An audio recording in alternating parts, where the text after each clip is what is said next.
The Ardennes in January 1945 did not welcome the living. It tolerated them barely. Snow fell not in flakes but in shards.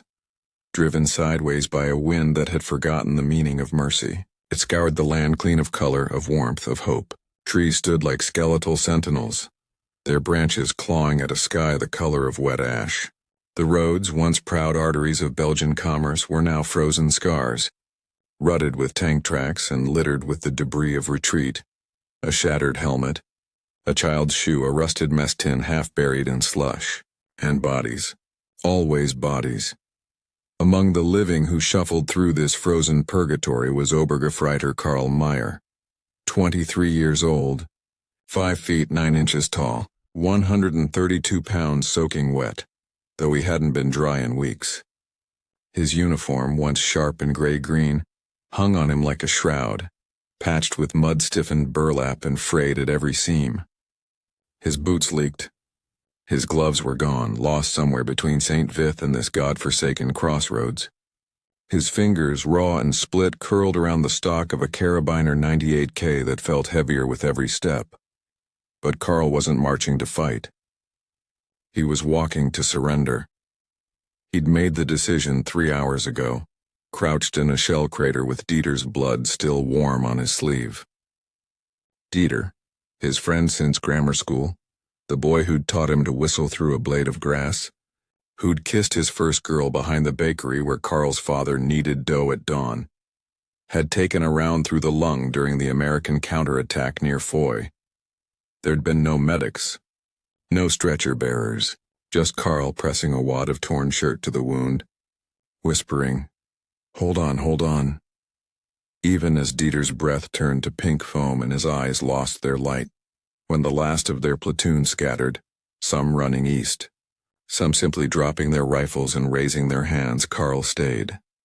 He buried Dieter as best he could, a shallow scrape in the frozen earth, a helmet placed over his face, a whispered Ruhe in Frieden that the wind stole before it reached heaven. Then he stood, slung his rifle over his shoulder, not to fight but to carry it one last time, and began walking west. He didn't know if Americans took prisoners. Propaganda had warned they didn't, that they shot Waffen-SS on sight, that they fed prisoners to dogs. But Karl wasn't SS. He was a baker's son from Stuttgart West, conscripted at 19, sent to Russia, then Italy, then here, this white hell where men froze before they bled. If the Americans shot him, so be it. At least he wouldn't have to watch another friend die. He walked for hours. Past burned-out half-tracks, past a Sherman tank tilted on its side like a dead beast, past a field where crows circled something dark and still. His thoughts weren't of glory or fatherland. They were of bread, of the way his father's rye loaves cracked when you tapped the crust, of the smell of yeast and caraway seeds warming in the oven, of his mother humming as she rolled out spätzle dough on Sunday mornings. Simple things, human things. Things war had no right to steal, but had anyway. By midday his legs gave out. He collapsed against the stone wall of a ruined farmhouse, breath coming in ragged gasps. His vision blurred at the edges. Hunger had long since passed into numbness, but thirst clawed at his throat like a rat. He fumbled for his canteen. Empty. He'd drunk the last icy sip at dawn. That's when he heard the engine. Not distant. Close. Too close. He pressed himself into the shadow of the wall, heart hammering against his ribs. Peering around the corner, he saw it. An American Jeep, olive drab, canvas top flapping in the wind, rolling slowly down the road. 2 soldiers inside, one driving, the other scanning the tree line with binoculars. Karl's hand went to his rifle. He could fire. Maybe hit one, maybe both. Then what, run? Into the forest? With no food, no map, no hope? He thought of Dieter's empty eyes. Slowly, deliberately, he unslung the rifle, laid it on the snow, raised his hands. The Jeep stopped 20 meters away. The passenger, a tall man with a crooked nose and a cigarette dangling from his lips, leapt out, carbine raised. Hände hoch. Langsam, He barked in thickly accented German. Karl didn't move except to nod. His hands stayed up. The American approached cautiously, boots crunching on ice. He was younger than Karl expected, maybe 25. His face was lean, weathered, but his eyes were calm. Not cruel, not kind, just watchful. He kicked the rifle away, then frisked Karl with quick, efficient motions. Found nothing but a rusted pocket knife and a photograph. Karl, his parents, and Liesl, his sister, standing outside the bakery in 1938, all of them smiling in summer sunlight. The American glanced at the photo. Didn't comment. Just tucked it back into Karl's tunic. Name? He asked in English. Karl Meier, Karl replied, voice hoarse. The American nodded. You're coming with us. He gestured to the jeep. Karl hesitated. My friend. Back there. In the field. He needs burial. The American looked toward the crater. Sighed. We'll mark it. Graves registration'll handle it. He paused. You did right by him. Those words, simple, unexpected, nearly broke Karl. He swallowed hard, blinked back the sting in his eyes, and climbed into the back of the jeep. As they drove west, Karl watched the landscape blur past, snow-draped pines, shattered villages, the occasional column of smoke rising from a chimney that still dared to burn. He thought of home, of the bakery's warm front window, fogged with steam in winter, of Liesel's laugh. She'd be 17 now. Was she safe? Was Stuttgart even standing? The American driver glanced back once. You cold? Karl nodded. Without a word, the man reached behind his seat and tossed a wool blanket into Karl's lap. It smelled of tobacco and motor oil. Karl pulled it around his shoulders. The warmth was almost painful. They drove in silence for miles. Then the driver said, You speak English? A little. Learned in school. Good. Saves shouting. He lit another cigarette. Name's Miller. Corporal James Miller. But everyone calls me Jimmy. Karl, he said again. Karl, Jimmy repeated as if testing the sound. You from the Bulge? Yes, near St. Vith. Tough fight. We lost. Jimmy exhaled smoke into the cold air.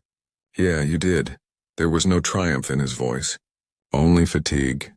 The kind that settles in your bones and never leaves. They arrived at the camp near Liège just before dusk. It wasn't a camp in the traditional sense, no barracks, no guard towers. Just a cluster of tents and Quonset huts surrounded by concertina wire, nestled in a muddy field that had once been a potato farm.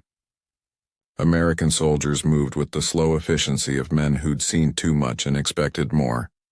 German prisoners milled about in clusters, faces gaunt, eyes hollow. Some sat on upturned crates. Others leaned against supply trucks, staring at nothing.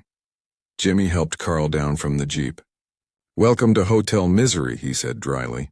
Not the Ritz, but the beds are free. He led Karl to a registration tent.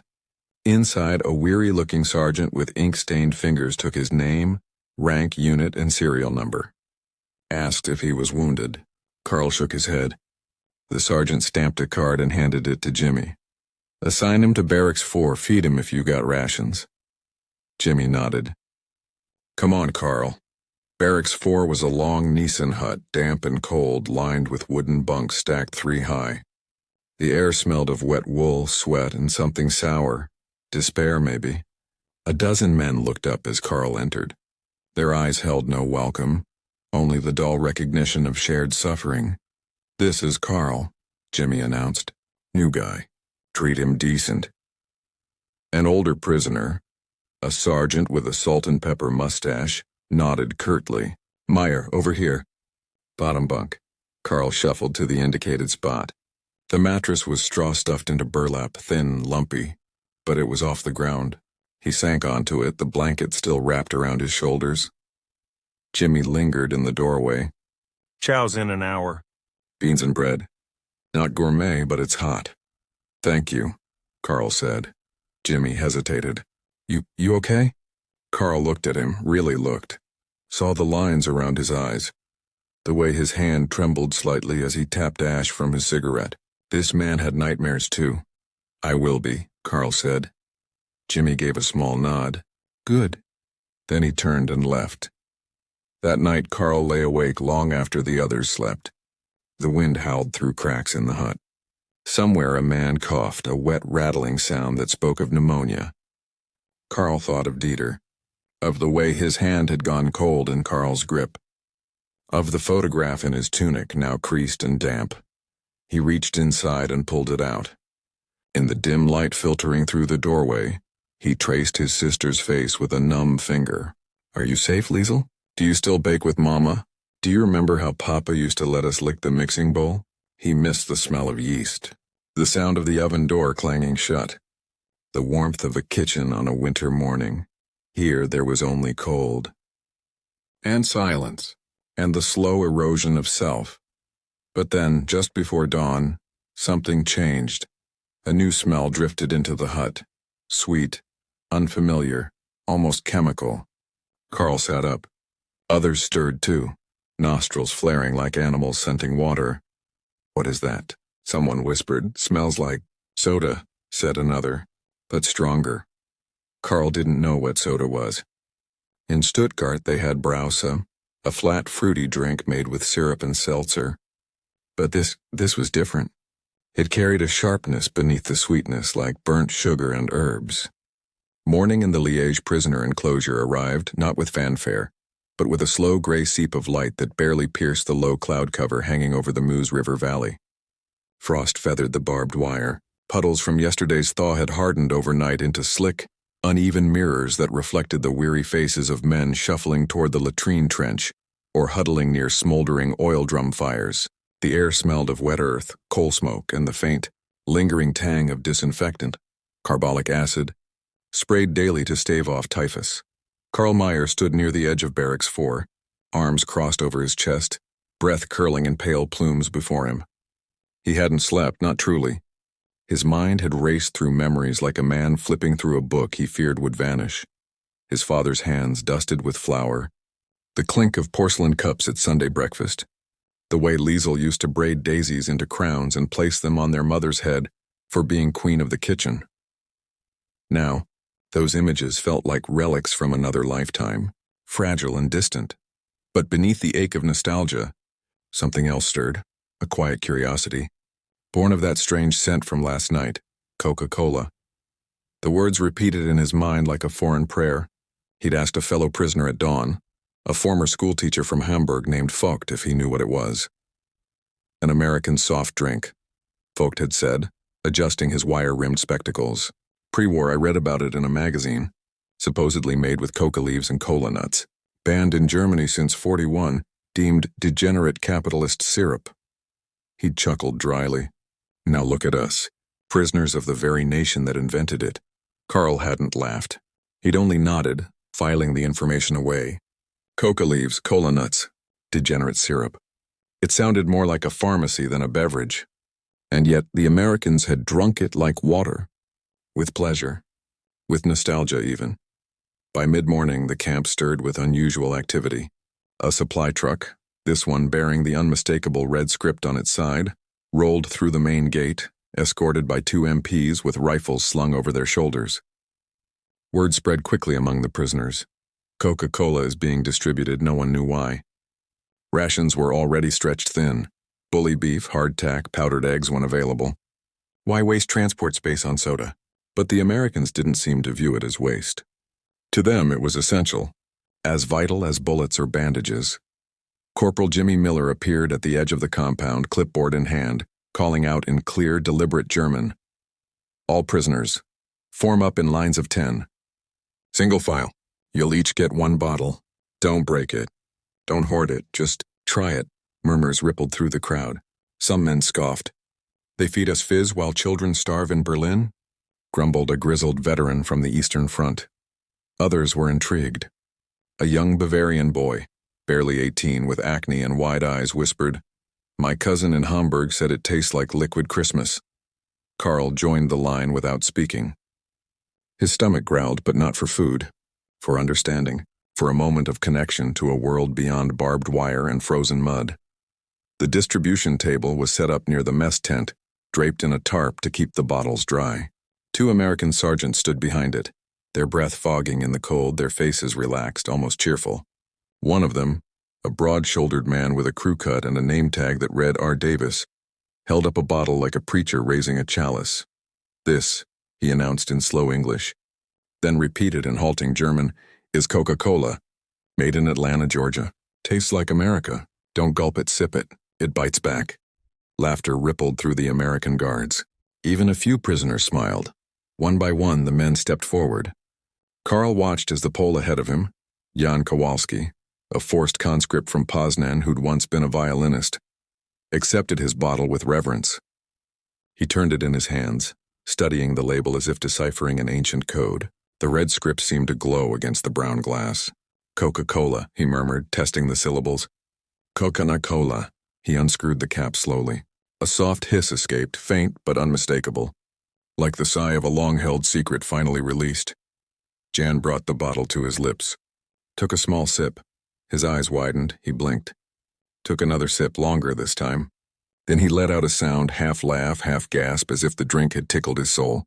It fizzes," he exclaimed in Polish, then switched to German for Karl's benefit. "Like champagne, but sweet? And cold. Karl, you must try it." Karl stepped forward. His palms were damp despite the cold. Sergeant Davis handed him a bottle. It was heavier than he expected. Ice cold. Condensation slicked his fingers. "Enjoy," Davis said with a nod. Karl stared at the bottle. The label showed a stylized script, elegant, confident. Beneath it, in smaller print, "Delicious and refreshing." He almost laughed. Delicious? In a prison camp? The irony was thick enough to chew, but he unscrewed the cap. The hiss was louder this time, sharp, alive. A plume of vapor curled from the neck. The scent hit him immediately, sweet, yes, but layered. There was caramel, certainly, but also something darker, almost smoky, and beneath it a herbal bitterness like gentian root or wormwood. It reminded him of the tinctures his grandmother used to brew for stomach aches, dark liquids in apothecary bottles, labeled in Latin, administered with a stern, "Trinken Sie das." "Es wird Ihnen gut tun. Drink this. It will do you good." He lifted the bottle. Took a cautious sip. The sensation was instantaneous and utterly alien. Coldness flooded his mouth. Then bubbles, tiny effervescent explosions danced across his tongue. Sweetness followed, rich and syrupy, but cut through with that mysterious bitterness. It was overwhelming, confusing, almost medicinal. He pulled away, eyes watering slightly. "It's a strong," he managed. Jan grinned. "Strong? It's magic!" Karl took another sip, slower this time. The fizz tickled the roof of his mouth. The sweetness coated his throat. And beneath it all, that strange, dark note lingered like burnt sugar and secrets.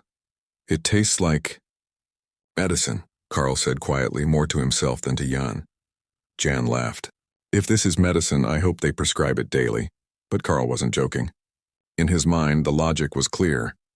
Only a medicinal tonic would be so potent, so complex, so deliberately unlike anything pleasurable. Pleasure was frivolous. Medicine was necessary. And in a place like this, necessity ruled. He glanced around. Reactions varied wildly. Some prisoners spat it out immediately, grimacing. "Too sweet," one complained. "Like syrup for babies." Others drank greedily, savoring every drop. A few, older men, veterans of Stalingrad or Monte Cassino, held their bottles like relics, sipping with solemn reverence as if tasting a memory of peace. Near the edge of the compound, Jimmy Miller leaned against a jeep, watching the scene with quiet amusement. His buddy, a lanky Texan named Henderson, stood beside him, cracking open his own Coke. "Look at 'em," Henderson said, shaking his head, like they've never seen soda before. "Well, they haven't," Jimmy replied.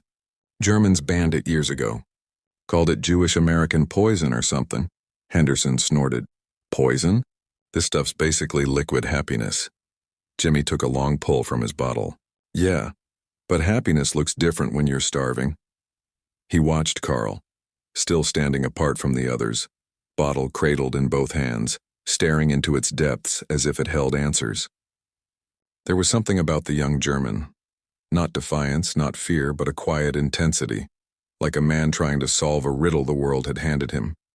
Jimmy remembered the photo in Karl's tunic. The family. The bakery.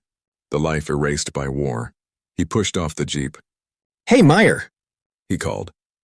Karl looked up, startled. Jimmy walked over, hands in his pockets. "How's the Coke?" Karl hesitated. "It is unusual. You thought it was medicine, didn't you?" Karl blinked. "How did you—" "I've seen that look before. Same face my little brother made when Mom gave him cod liver oil."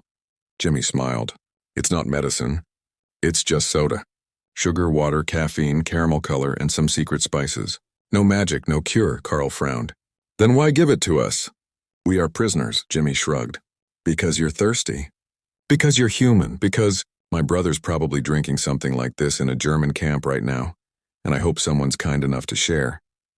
Karl looked down at the bottle. The bubbles were still rising, tiny silver trails in the dark liquid.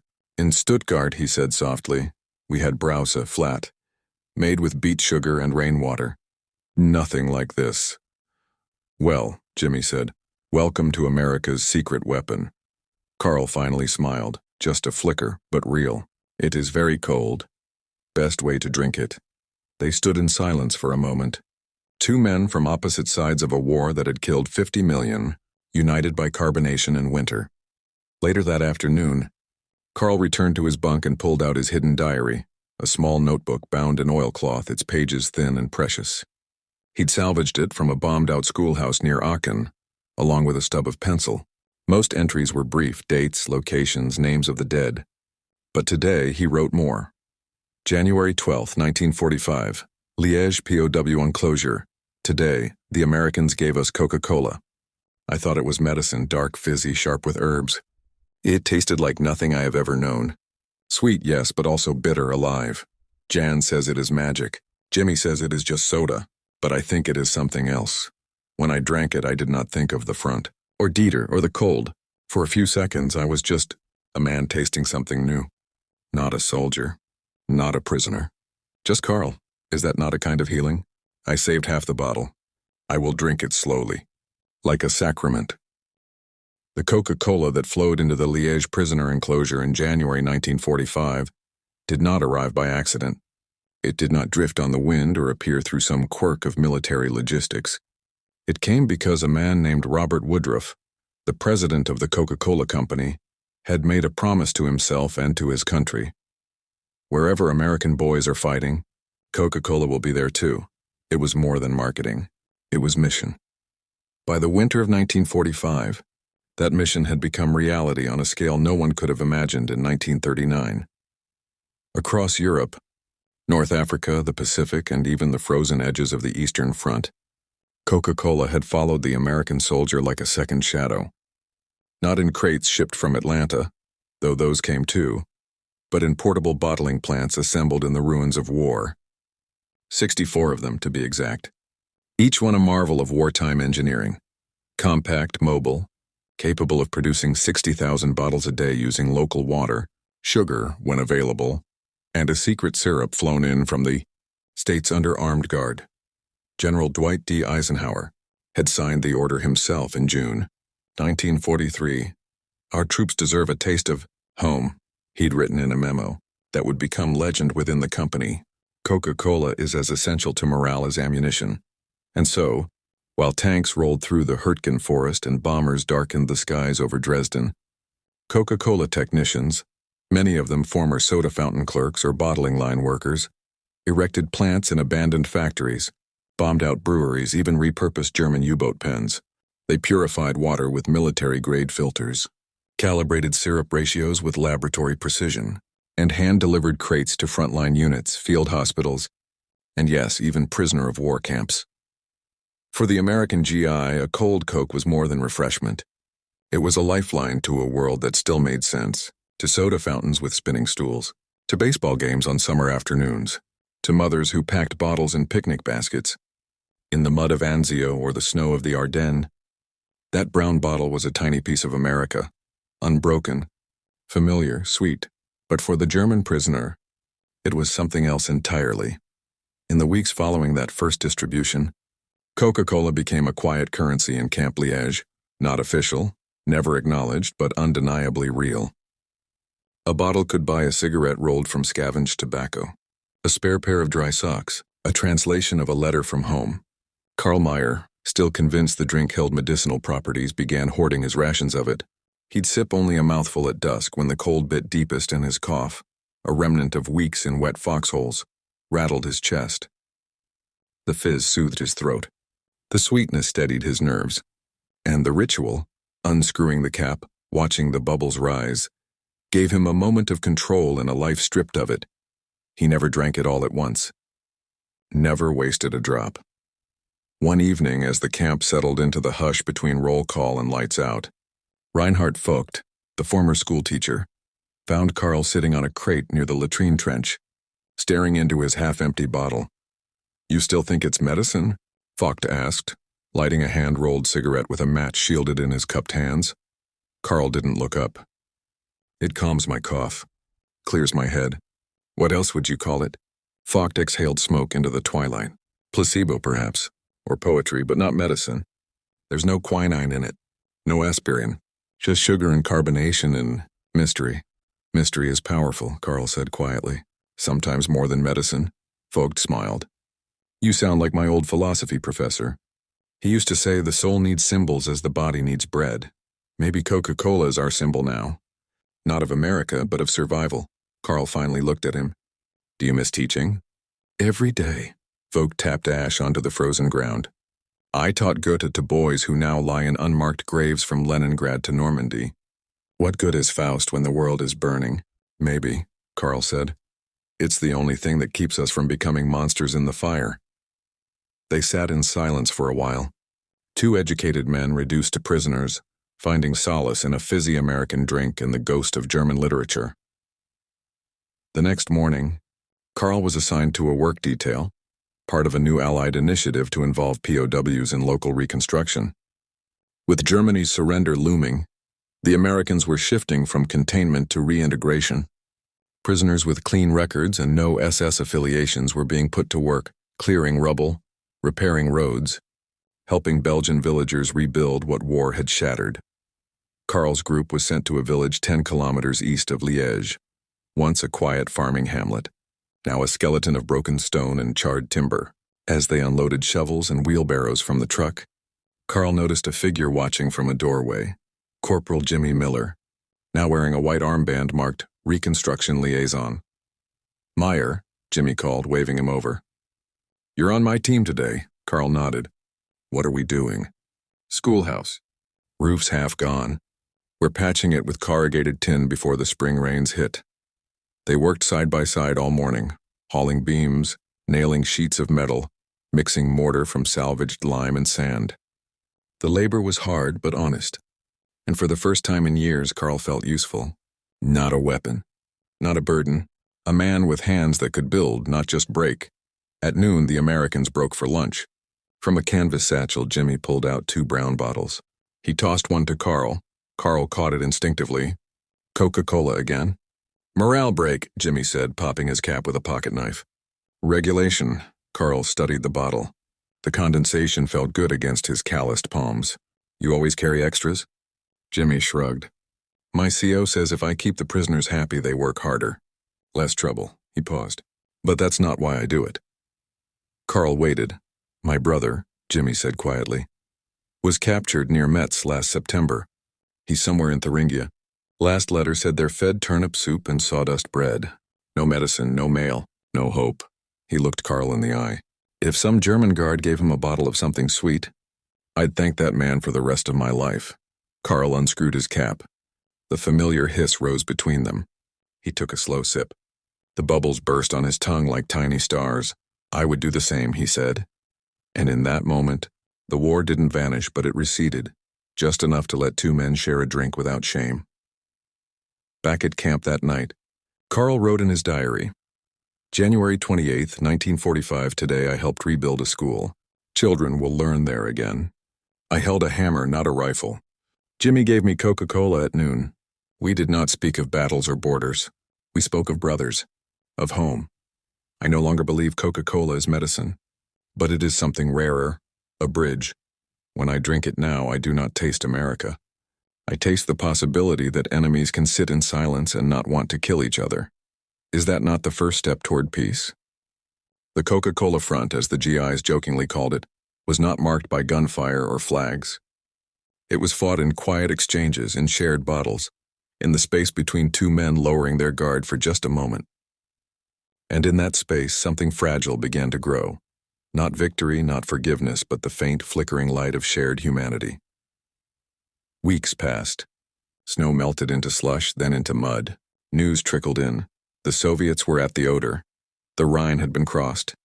Hitler was rumored dead, then confirmed. On May 7, 1945, the camp loudspeaker crackled to life just after breakfast. A voice, American solemn, announced in German, "The German armed forces have surrendered unconditionally. Hostilities in Europe will cease at 23:01 hours tonight. The war is over." Silence fell over the compound. No cheers, no tears. Just a collective exhale as if 50,000 lungs had been holding their breath for 6 years. That evening, as dusk painted the sky in bruised purples and golds, Jimmy Miller walked into Barracks 4. He carried a crate. "Last distribution," he said, setting it down. "Company sent extra. Said every man, friend or former foe, deserves a toast tonight." He handed Karl a bottle, then one to Vogt, to Jan, to Reinhardt, to every man in the hut. Karl opened his. The fizz sounded louder than usual, like celebration. Jimmy raised his own. "To peace," he said in German. The prisoners echoed, "Zum Frieden." They drank in silence, watching the last light fade over the Ardennes. Karl thought of Dieter, of his father's bakery, of Liesel's daisy crowns, and for the first time, he allowed himself to imagine a future where Coca-Cola wasn't a symbol of captivity or curiosity, but simply a drink you bought on a hot day. Without thinking twice, the war was over. But the healing, the real, slow human healing had just begun, and it started, oddly enough, with a bottle that once tasted like medicine. Victory in Europe did not bring freedom, at least, not right away. For the 2.8 million German prisoners held by the Western Allies in the spring of 1945, the end of hostilities marked not a homecoming, but the beginning of a long, uncertain limbo. The guns had fallen silent, but the barbed wire remained. The camps stayed open, and while the world celebrated, the men inside them waited, some for weeks, others for months, a few for years, before they would see their hometowns again. Camp Liège was no exception. Though the guards no longer carried rifles at the ready, though roll calls grew lax and curfews softened, the compound remained a cage of mud, memory, and monotony. Yet something had shifted in the air, a subtle change like the first thaw after a long winter. Suspicion gave way to curiosity, orders gave way to conversation, and where once there had been only prisoners and guards, now there were simply men, trying to remember how to be human again. Karl Meier felt it most in the work details. With the war over, the Allies accelerated reconstruction efforts across Belgium and France. German POWs, especially those with clean records and non-combatant backgrounds, were increasingly assigned to civilian labor. Rebuilding bridges, clearing minefields, a grim, dangerous task, repairing railways, and helping farmers plant spring crops. It was hard labor, but it carried dignity, and for Karl it offered something even rarer: purpose. He was assigned to a team restoring a village schoolhouse near WWII, a modest stone building with a collapsed roof, shattered windows, and a blackboard still scrawled with half-erased arithmetic problems. The children had returned, wide-eyed and quiet, sitting on crates in the one intact classroom while Belgian teachers tried to restore normalcy with chalk and kindness. Karl worked on the roof. Day after day he hauled sheets of corrugated tin, nailed beams, sealed seams with tar.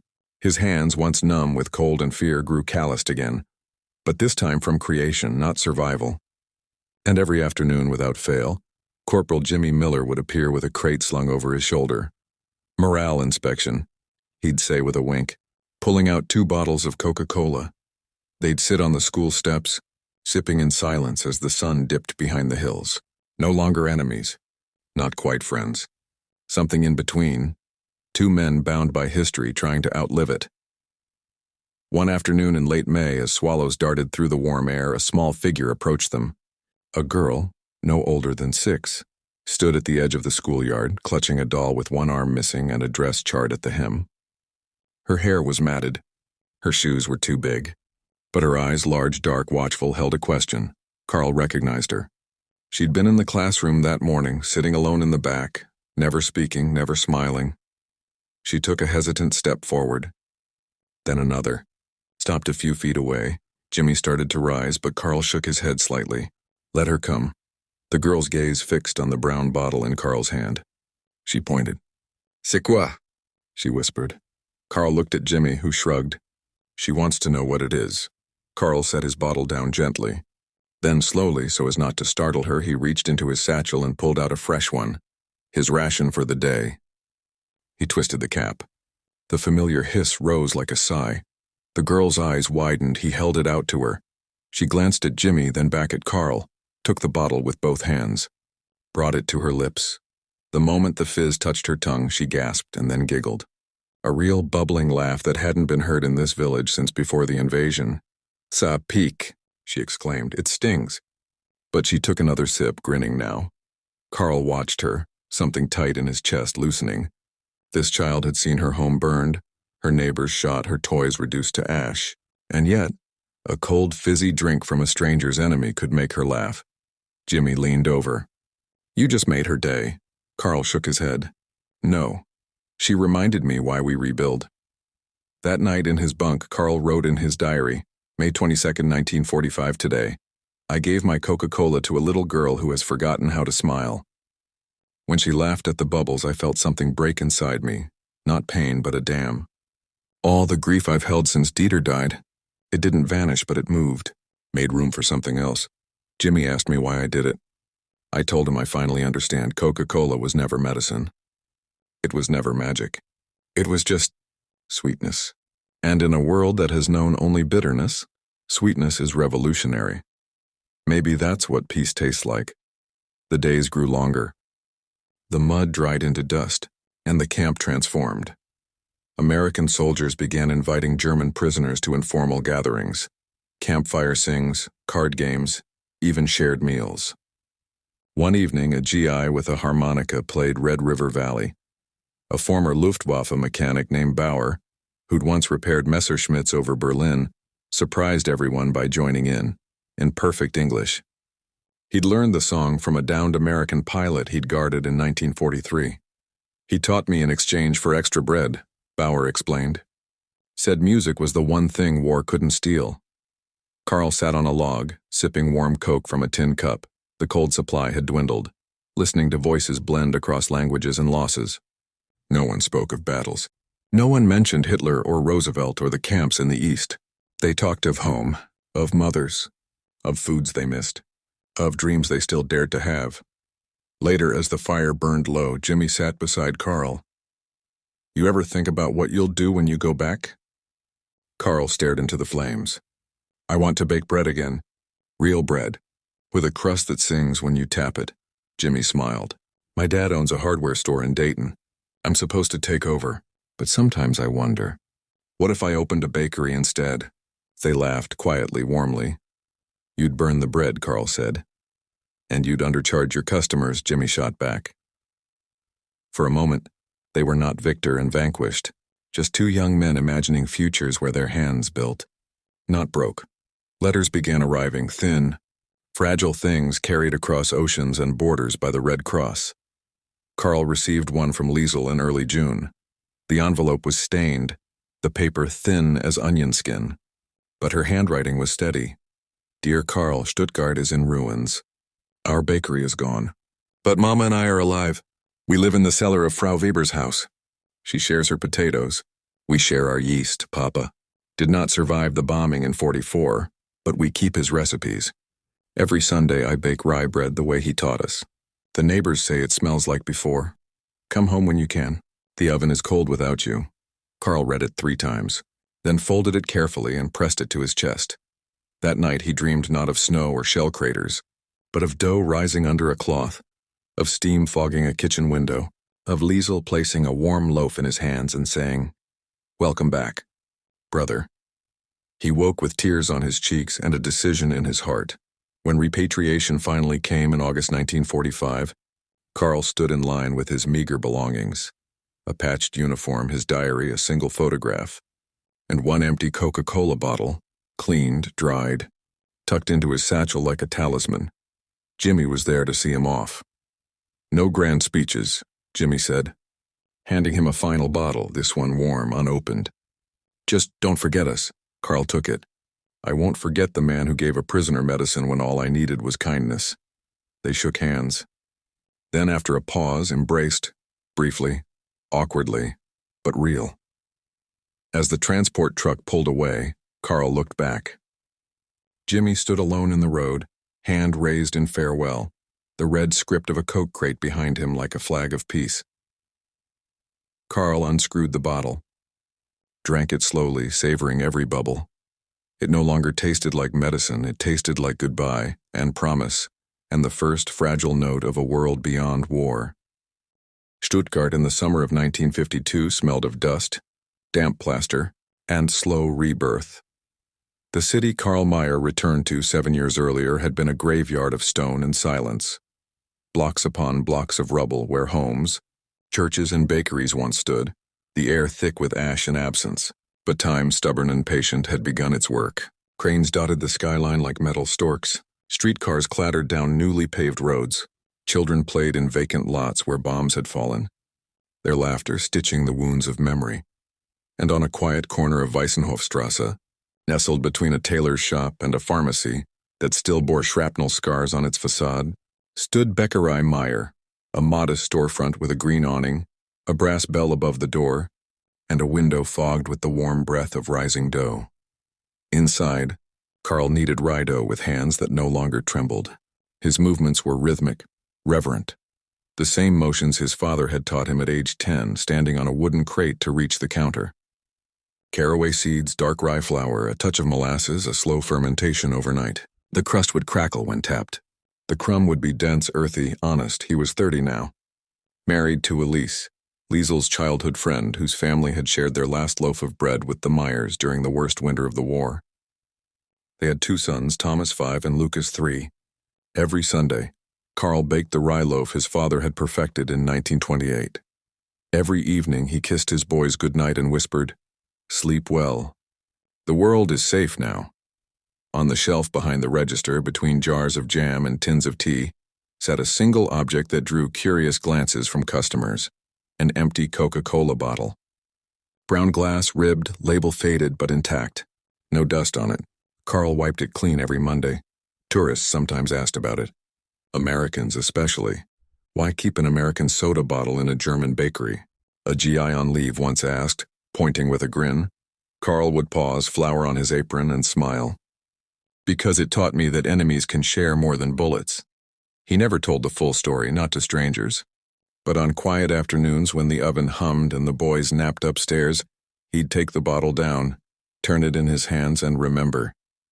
He remembered the snow near Liège. Dieter's cold hand. The first hiss of that cap twisting open. The way Jimmy Miller's eyes held no triumph, only fatigue and something like kinship. The little Belgian girl's laugh. The taste of sweetness in a world that had forgotten it. He remembered writing to Jimmy in 1949. After months of searching through Red Cross channels. The letter had been simple. Dear Jimmy, I am home. The bakery is small, but it is ours. My sister lives with us. My mother is well. I bake bread every day. I never thanked you properly for the Coke. It was not medicine, but it healed something in me anyway. If you ever come to Stuttgart, the first loaf is yours. Jimmy's reply came 6 weeks later, postmarked, Dayton, Ohio. Karl, glad the Coke didn't kill you. Our bread here is store-bought and sad. Send a recipe if you can. My brother made it home. Thin as a rail, but alive. Says the Germans who fed him potato peel soup saved his life. War's funny that way. Everyone's both sinner and saint. Tell your sister hello. And bake that loaf like your life depends on it. They exchanged letters for years about bread, about weather, about children, about nothing and everything. Never politics. Never blame. Just 2 men building lives in the ruins of history. They never met again. But in their words, the war stayed buried. Coca-Cola, of course, conquered the world. By 1952, it was sold in West Germany, first in American PX stores, then in corner kiosks, then in every cafe from Munich to Hamburg. Former enemies drank it at football matches, at weddings, at train stations. The drink that once seemed like exotic medicine was now just soda. Ordinary. Ubiquitous. But for Karl, it remained sacred, not because of the brand, not because of America, but because of what it represented in that frozen winter of 1945, the moment someone chose to offer sweetness instead of suspicion. To see a man, not a uniform. To share a piece of home with a stranger who had once been the enemy. One rainy afternoon in October, Thomas, now 10, found his father polishing the bottle behind the counter. "Papa," he asked, "why do you keep that old bottle?" "It's empty." Karl set it down gently. "Because sometimes, son, the most important things are what's no longer inside, but what it once held." Thomas frowned. "Like memories?" "Like kindness," Karl said. "Like the day a man I didn't know gave me something sweet when I had nothing left to give." He placed the bottle back on the shelf. "Never underestimate a small act of generosity, Thomas. In the darkest times, it can be the only light." Years later, long after Karl had passed and Thomas had taken over the bakery, the bottle remained. Tourists still asked about it. School children on field trips would press their noses to the glass and point, and Thomas would tell them the story, not of war but of a bottle that once tasted like medicine, and turned out to be hope. Historians would later note that Coca-Cola's wartime expansion was a masterstroke of branding, a brilliant fusion of patriotism and commerce. But the men who lived it knew better. For them, it was never about marketing. It was about moments, fleeting, fragile, human, when a cold drink passed between enemies became a silent vow. We are more than this war. Karl Meier died in 1987 at the age of 65. On his deathbed, weak from pneumonia but clear of mind, he asked Elise to bring him a Coca-Cola. Not for the taste, but for the memory. She opened the bottle. The hiss filled the quiet room. He took one sip, smiled. Just like Liège. And in that moment, he wasn't an old man in a hospital bed. He was 23 again, standing in the snow, holding a brown bottle that sparkled like magic, tasting wonder for the first time since his friend died. He closed his eyes and let the bubbles carry him home. Today, if you walk into WWII Meier in Stuttgart, you'll still find the bottle on the shelf behind the counter. And if you order the rye loaf, crusty, dark, with caraway seeds, you'll taste more than bread. You'll taste resilience. You'll taste reconciliation. You'll taste the quiet truth that even in the coldest winters of history, humanity finds a way to fizz back to life. One small, sweet act at a time. Because war may define nations, but kindness defines men. And sometimes, miraculously, it comes in a brown glass bottle. The Coca-Cola bottle on the shelf of WWII Meier did not gather dust. It gathered stories. Long after Karl's passing, long after Thomas took over the ovens and Lucas opened a second location near the Hauptbahnhof, the bottle remained, a silent witness to the quiet miracle of reconciliation. Tourists photographed it. School teachers pointed to it during lessons on post-war Germany. American veterans visiting Stuttgart on pilgrimage would sometimes stand outside the bakery for minutes just looking at it through the glass, as if seeing their own youth reflected in its curved surface. But the true legacy of that bottle wasn't in museums or memoirs. It lived in the everyday. In 1995, on the 50th anniversary of VE Day, a delegation of American WWII veterans visited Stuttgart as part of a Journey of Remembrance tour. Among them was a white-haired man with a crooked nose and a slow gait, James Miller, now 81, leaning on a cane carved with the insignia of the 3rd Armored Division. He didn't come for parades or speeches. He came for bread. When he stepped into WWII Meier, the bell above the door chimed softly. Thomas Meier, now in his 50s with Karl's eyes and flour in his hair, looked up from the counter. The two men recognized each other instantly, though they'd never met. "You're Jimmy," Thomas said. "And you're Karl's boy," Jimmy replied, voice thick. No handshake, no formal greeting. Just a long look, the kind that carries decades in a single glance. Thomas reached behind the counter, not for the bottle, but for a loaf wrapped in brown paper. He placed it in Jimmy's hands. "My father baked this recipe every Sunday.